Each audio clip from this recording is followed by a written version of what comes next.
Hey, how's it going, guys? TheH0RR0Rman back with a video response entry into Isitstewyet's contest.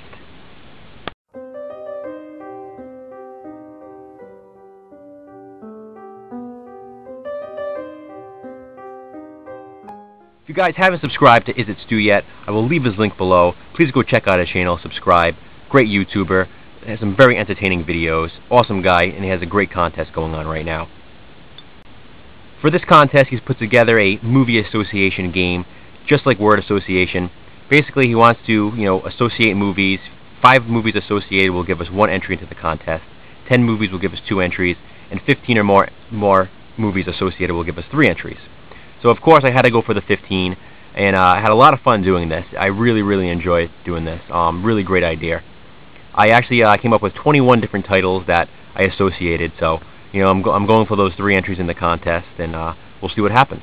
So the first film I've selected in my movie association journey is Phantasm. It's one of my favorite horror films of all time. Released in 1979, directed by Don Coscarelli. Awesome movie. The main character's name in this movie is Michael, which of course reminds me of Michael Myers from Halloween. I mean, being a horror fan, I hear the name Michael, I think of Halloween. The same way when I hear the name Jason, I think of Friday the 13th, and Freddy, I think of A Nightmare on Elm Street. It's just the nature of a horror fan, I guess. But another classic movie, of course, we all know and love. One of my favorite scenes in the movie is the "Do you see anything you like" scene, and the star of that moment is, of course, P.J. Soles, who also played in another 1970s horror classic, and that is Carrie. Now, I could have went a lot of ways from here, a lot of different ways. It's directed by Brian De Palma, so I had a bunch of options there. Written by Stephen King, again, a ton of options. But instead, I'm going with something more scene-specific, and I'm going to relate it to the very last scene in Carrie. The hand comes out of the ground, the classic jump moment. And that hand coming out of the ground kind of reminded me of another one of my favorite horror films, The Evil Dead. And you can see why right here, the classic artwork for The Evil Dead, both on posters, DVDs, VHS, all that, had this image right here, the girl being grabbed by the hand coming out of the ground, which, of course, I related back to Carrie.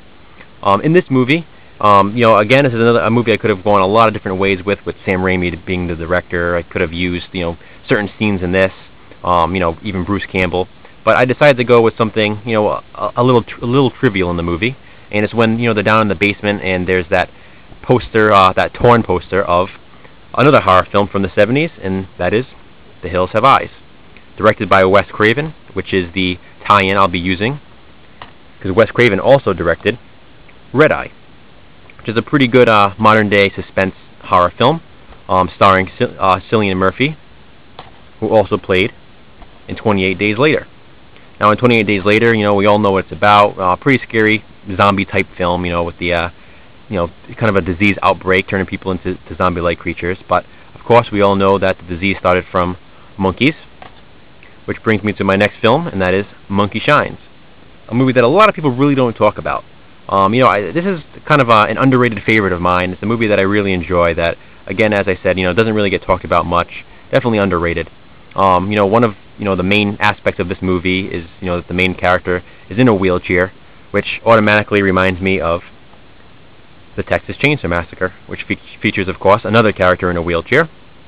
Again, could have went a lot of ways with this one, but decided to go, with the hitchhiker route. There is, of course, a hitchhiker in the Texas Chainsaw Massacre, as we all know, which, of course, reminds me of The Hitcher.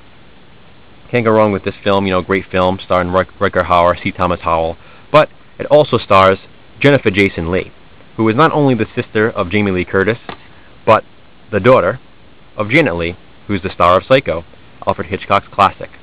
Now, one of the biggest aspects of Psycho, one of the biggest things that people know about is the base motel.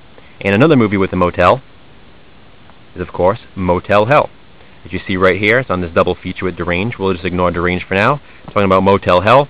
Really cool, cheesy, 80s slasher style movie, cannibal movie, I should say. But again, as I said, takes place at a motel. Also features, a pig mask, which is also featured in Saw. Of course, it's a variation on a pig mask, but still definitely a pig mask. Now, one of the biggest things that takes place in the ending of Saw, we all know, is the amputation scene. You got Cary Elwes, who starts, using the saw to hack off his foot because he can't cut through the chains. And another movie featuring amputations is another favorite of mine, and that is Boxing Helena.